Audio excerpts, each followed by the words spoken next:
যার আরম্ভ আছে তার শেষও আছে, কিন্তু খারাপটা তখন লাগে যখন আচমকাই বন্ধ হয়ে যায় আমাদের প্রিয় ধারাবাহিকটি।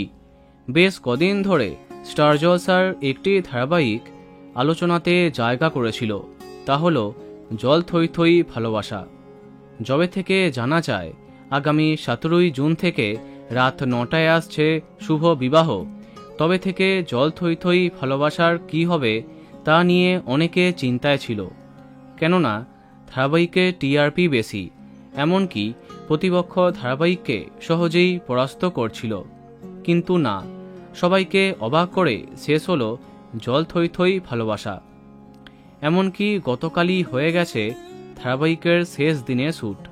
হ্যাঁ, আনুষ্ঠানিকভাবে শেষ দিনের শ্যুট সম্পন্ন হয়ে গেছে অপরাজিতা আড্ডোর অন্যতম সফল ধারাবাহিক জল থই থই ভালোবাসার।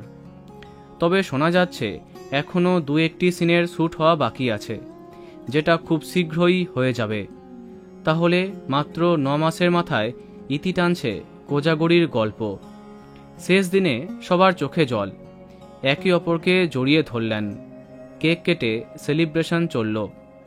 শ্রী নারায়ণী স্টুডিওতে আর দেখা যাবে না কোজাগরী এবং তার পরিবারকে। বিদায় নিল জল থই থই ভালোবাসা। সম্ভবত আগামী 16ই জুন লাস্ট এপিসোড দেখা যাবে। তো বন্ধুরা, কে কে মিস করবে কমেন্টে জানাতে পারো। ভিডিওটি লাইক এবং শেয়ার করো। এই রকম আরও অনেক ভিডিও পেতে সাবস্ক্রাইব করো কারেন্ট বস। ধন্যবাদ।